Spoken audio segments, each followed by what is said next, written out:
Well, members of the Writers Guild of America were on strike for 100 days, and they closed down major motion picture and television studios from Hollywood to New York. The film and TV writers didn't win all they wanted, but they had demanded a piece of the profits from the digital world, and they got it. So, David Spark, how big a price did the writers pay for this victory? Well, they lost 100 days of work, and there was significant loss in Hollywood. It's estimated about over $700 million just from production was lost, but then about $1.3 billion was lost in ancillary markets like catering and dining and whatnot, for that matter. But the short-term loss was all for the long-term game, which is kind of an unknown long-term game. Essentially, what they wanted was to get a revenue from internet distribution, because writers get paid two ways. They get paid to be on salary, staff of the show, and also in ancillary markets. So, when it goes into reruns or it goes onto DVD or videotapes. And they didn't do so well when they negotiated the DVD deal, so they didn't want to make that same mistake this time.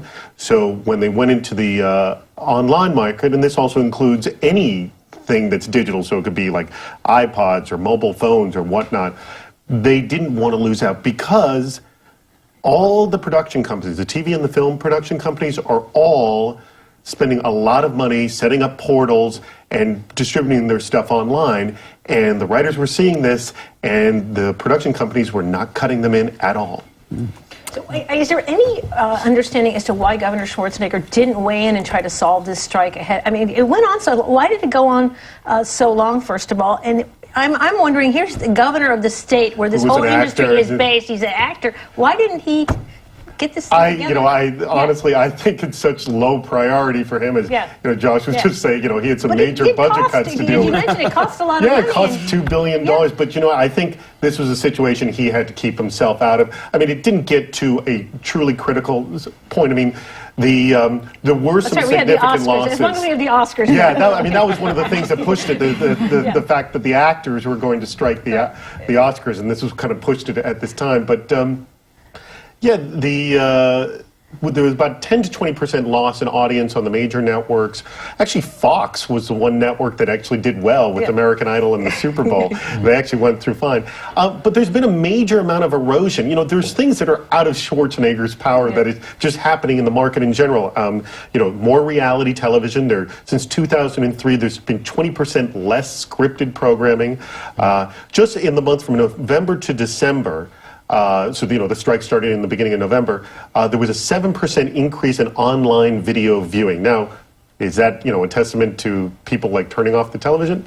I don't know, but there has been definitely a huge increase in online video viewing, and it's estimated that the online video streaming and downloading market by 2010, 2011, it's going to be about $4 billion. So, I mean, that was a market that they didn't want to go away. They want to get a percentage of it. So for the last 3 months, the industry's been surviving without the writers, more reality TV or everything that they've done. Is there any sense that writers might have been shooting themselves in the foot? I mean, when they come back, is the industry seeing they can do more without them?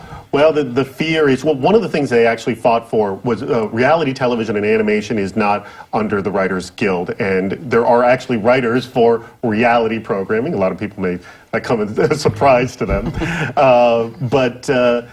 There's a feeling that people have been sort of weaned away from scripted programming. And also, the online video viewing market is not like the television and the film market. People don't consume 30-minute, an hour, 90-minute, 2-hour programming online. It's, as they refer to, snacking entertainment, especially with mobile devices. So, a lot of this is wait and be, to be seen. But what's interesting about the online market is it's made it cost efficient to push things out to film and to television. Things get tested in the online world instead of, this extraordinarily expensive pilot season or the expensive upfront season. When you're talking about online, what are the kinds of, what are the top products we're talking about? Well, iTunes has proven itself. People are paying to get programs that they could watch for free. Okay. And, take a look at ABC. ABC, you can pay to buy their programs, or you can watch them for free. So the writers weren't getting cuts of all that? No, they weren't getting cuts. And all these distribution mechanisms were being set up. I mean, Every single day, a production company is setting up a deal with a distributor or a mobile carrier to carry the content, and the writers weren't being cut in on any of this. Kind of odd that the people who were providing a very important part of this wheel to keep it going were being left out. So, I mean, what kind of business would there be on the internet without the original material by the writers? I think all the TV and film houses, their idea was that the writers are such a decentralized community that they can't coalesce to fight this huge juggernaut of all these deals being made at the same time. And they were proven wrong. Now, this is, you have to understand, it's a 3-year deal, and only in the 3rd year are they actually going to get a percentage of the revenue. It's 2%. And in May 2011, that's when the contract's going to be up again. They've got their foot in the door for, generating revenue, percentage revenue. The question is, when that contract comes up again, will they be able to continue that on, and will it be worth it? Well, it's billions already, Yes. So that's pretty good. Okay, thank you so much, David.